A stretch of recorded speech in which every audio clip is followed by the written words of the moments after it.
Eh, Elena de la UDG nos dice, me llamó la atención el dato de que en Brasil a partir de los 12 años se le juzga penalmente, pero también se le patologiza, es decir, interviene el psicólogo o psiquiatra, pasa a asignar un diagnóstico y la pregunta es, ¿cómo marca esto al niño? Entonces, bueno, gracias por el diálogo, por las consideraciones, por las preguntas, para que pensemos juntos, ¿no?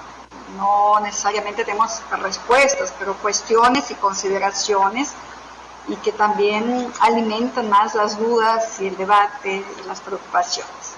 Entonces voy a empezar eh,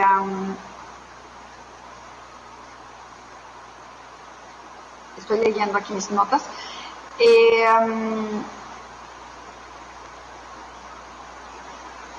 Hay una preocupación grande en algunas de las intervenciones de ustedes en cómo considerar al niño cuando se trata de su vida, cómo darle voz, cómo considerar su voz en los procesos a los que es sometido. Yo diría que una sociedad que se basa en las jerarquías, una sociedad que se basa en las diferencias y que impone una cierta voluntad como verdad, no es solo al niño que nos escucha, ¿no? Si nosotros hablamos de una escuela, alguien puede decir, no, pero ella es la señora que limpia, o él es el portero, no, quien dijo fue la directora. Bueno, vivimos en una sociedad muy atada a jerarquías y en nuestra sociedad un mecanismo importante en la producción de conocimiento ha sido la escuela, la academia, la universidad. Entonces, el lugar del cual se habla es muy importante y no es una cosa solo de la sociedad liberal en nuestra sociedad, en todas las culturas. El lugar del cual se habla, de la jerarquía superior, es siempre más respetada y es siempre más oída, ¿no? Por todo el mundo. El hecho de no oír a los niños, yo creo que tiene tal vez dos posibilidades para que pensemos. Una es el hecho de que hay jerarquías y que no todo el mundo será oído y que el niño en ese sentido es un ser que está siendo conducido para que funcione en una cierta sociedad de una cierta manera. Entonces hay una sociedad que necesita cierto tipo de fuerza de trabajo, cierto tipo de personas, cierto tipo de adecuaciones, y la tarea primordial en relación a los niños siempre es que ellos sean educados, obedientes, porque nosotros somos adultos obedientes. Por ejemplo, cuando nosotros hacemos una huelga en la universidad y reclamamos de nuestros salarios y eso, mientras salgamos a la calle, hagamos manifestación, eso ya es malo porque embotella toda la ciudad, nadie puede locomoverse, eso causa mucho desconfort. Pero al mismo tiempo se dice, bueno, están en movimiento. Pero si nosotros decimos, no aguanto más, y ponemos una bomba en el carro de la policía, o rompemos una ventana del secretario de Educación, o hacemos algo que transgrida lo que es una cierta ley que establece orden, todo el mundo va a ser contra el movimiento, porque, o sea, no, eso es un relajo, no es un movimiento. O sea, hasta las maneras de protestar están cooptadas por reglas. Todo está cooptado por reglas y nosotros las aceptamos. Nadie nos dijo acéptenlas. Nosotros creemos que hay una ley buena y una ley mala y que hay que seguir una ley, hay que seguir una reglamentación general. Por eso hacemos de nuestros hijos obedientes, o de nuestros alumnos, o de nuestros pacientes. Hay una lógica disciplinaria que nos constituye a nosotros, no a los niños, a nosotros. En una escuela, un niño solo va a dar a la sala de la directora si es inquieto. Puede ser inteligente, pero si es travieso nadie lo aguanta. No importa que sea inteligente, su problema. Pero se queda dormido y reprueba 3 meses el tercer año, van a decir, pobre, es tonto, o la familia no le ayuda, o no sé qué, pero no es tan grave. Pero ser travieso es suficiente para que lo expulsen en la escuela. Nadie sabe qué hacer con una persona inquieta, una persona que problematiza, que cuestiona. Entonces, nosotros somos obedientes, no son los niños, y por eso los hacemos obedientes. Si un niño que nosotros educamos como maestra, como mamá, como lo que sea, él de repente hace una gran travesura o sale de lo que nosotros estamos esperando, nosotros vamos a pedir disculpas por lo que él hizo. No sabremos cómo lidiar con él. Si es nuestro hijo, nos disculparemos. Si es nuestro alumno, intentamos expulsarlo, que no venga más y ojalá lo saquen de esta escuela. Esa mirada de que una de ustedes decía, ¿cómo hacer que los niños hablen, que tengan su pensamiento? Bueno, ¿cómo hacer que nosotros hablemos y pensemos? ¿Cómo voy a hacer a alguien pensar si yo necesito decirle cómo tiene que pensar? Eso ya no es pensar, es repetir. Entonces es muy delicado porque no estamos hablando de los niños, estamos hablando de la sociedad, estamos hablando de nosotros también. Si nosotros creemos que un buen castigo, como dijo Anaí, ¿no? Un buen castigo va a mejorar el problema, ¿tú crees que la cuestión del castigo tiene que ver con un deseo inconsciente? Es toda una concepción de la psicología comportamentalista que yo no concuerdo con ella, no trabajo en esa línea, no creo que la transgresión sea del orden del deseo por transgredir y que hay algún desajuste mental. Yo, pero el caso que dijiste, de la maestra que le dio la mano al niño, yo la verdad también pensé la misma cosa. Todo el mundo iba a querer tener la mamá a la maestra, es un privilegio, con todo respeto, fue una tontería de la maestra, lo hizo con buenas intenciones, pero claro que los niños quieren aparecer al lado de la maestra como gran amigo y todo eso. Bueno, a veces hay niños que hacen la travesura para que le digan, siéntate aquí, enfrente de mí. Hay niños que no y que les choca sentarse ahí, pero no hay un modelo listo. Es decir que a la gente le gusta el castigo. Yo creo que hay que pensar un poco más complejo, porque esa cosa de decir que es del orden del deseo y que del inconsciente yo creo que es un poco práctico, porque el inconsciente es algo que nadie se lo vio, entonces yo puedo acusar de cualquier cosa, y también esas interpretaciones que van por el inconsciente, la gran mayoría se basa en modelos, los modelos edipianos, ¿no? que fue una parte de la obra de Freud, pero cuando él empieza a hablar más de las cuestiones sociales, se lee muy poco esa obra, y esa manera de traer el complejo de Electra, que lo trae de la mitología griega y todo eso se ha convertido en folletines, en técnicas. No, el niño quiere acostarse con la mamá porque es edipiano, un poco de más, ¿no?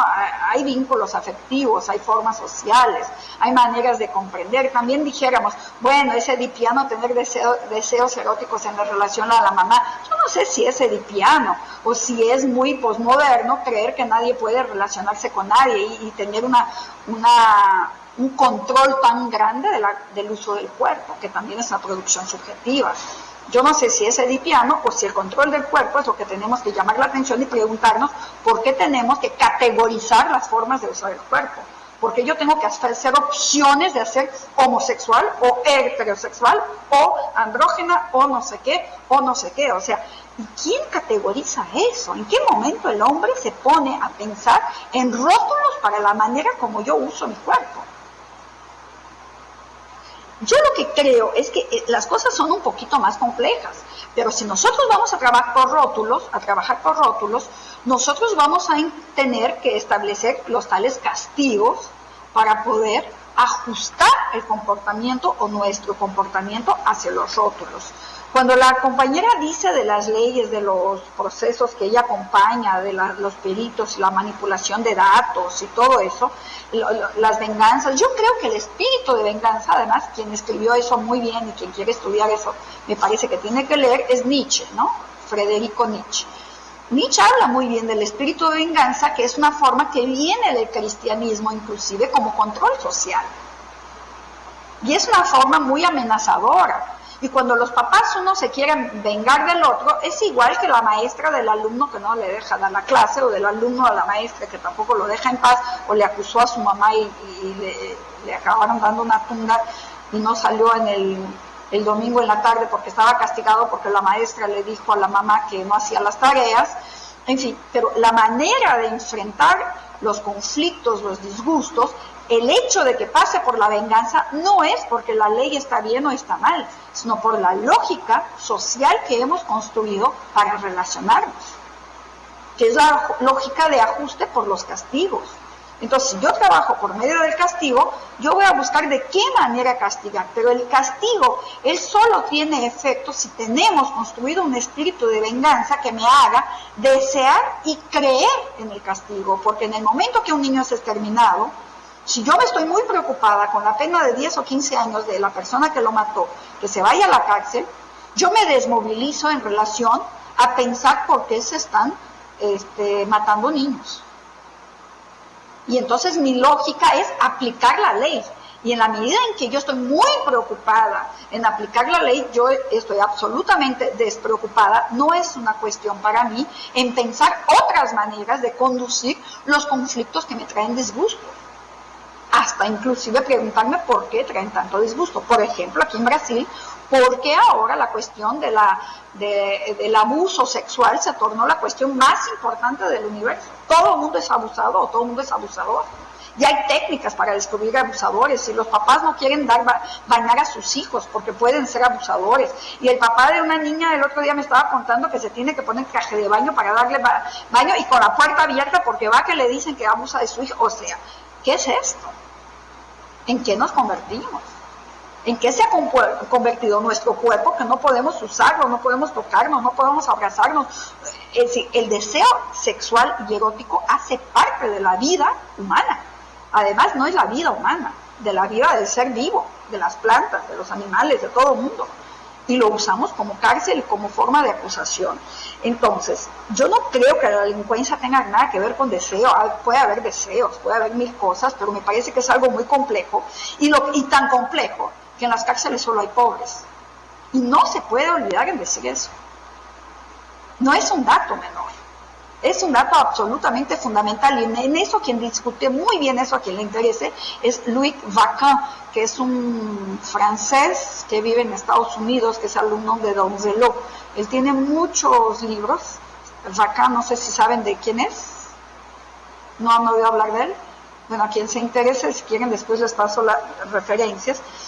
Hay libros en español, hay libros en inglés, en portugués, ha sido muy traducido, francés. Estela, ¿cómo se escribe? A ver, anoten ahí. W-A-C de casa,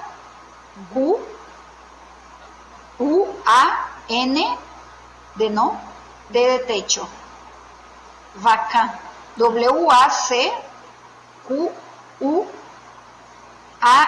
de no, T de techo. Vacan.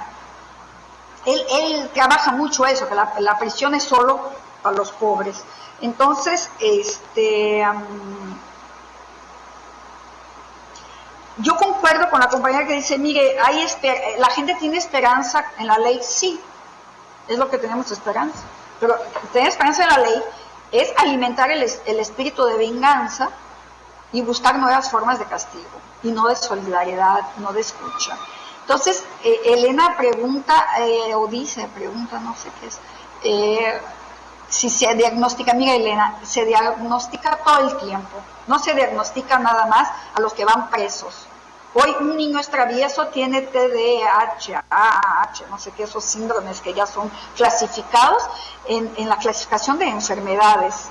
Hoy la escuela lo que hace todo el tiempo es mandar a la gente al psiquiatra, al fonoaudiólogo, al médico, al neurólogo. Todo mundo se medicaliza. Todos nosotros, abres la bolsa de cualquier amiga, tiene pastillas en la bolsa. Todo el mundo está triste, se toma una medicina contra la melancolía. O sea, la medicalización se convirtió en una manera de ajustar la máquina para que funcione. Cuando uno tiene mucho dolor de cabeza, lo que hace no es parar y pensar que está para mi vida, que tengo, sino irse a la farmacia a comprarse algo. Uno de los negocios que más se ha reproducido hoy en el mundo es la farmacia. Y no es por acaso, no es por casualidad, es una de las áreas comerciales de mayor inversión, de mayor rentabilidad de capital es de la producción de medicinas. Pero eso ha significado que hoy nos tratamos de manera patologizada. Es obvio que cuando entran incluso les quiero decir que aquí en los internatos, y probablemente en México también, se les da pastilla para calmar a los muchachos, para que duerman, para que no estén jodiendo.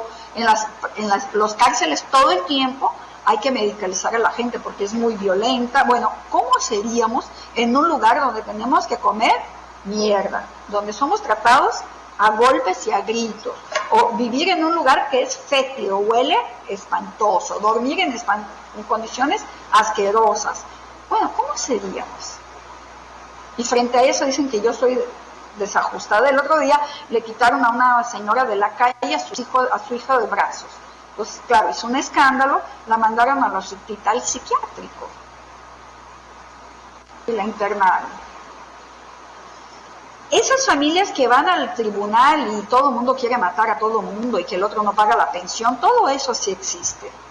Pero lo que nosotros tenemos como herramientas que hemos dado a esas personas es un espíritu de venganza y todo el mundo quiere desquitarse de todo el mundo. Claro, a la hora que te vengas y desquitas, te llevas a todo el mundo por debajo, ¿no? A la familia, a los afectos, a los hijos, a ti mismo. O sea, hay una desmoralización terrible lo que va pasando. La gente se va degladiando y se va insultando de una manera lastimable. Y todo el mundo sale mal, ¿no? Porque hasta el que gana en la venganza, al final, bueno, destruyó una persona, se destruyó, perdió dinero. Sí, es un espíritu que nos toma de asalto terrible y que tenemos que ser más atentos porque si no seguimos sofisticando las leyes y los castigos para que sean cada vez mejores, ¿no?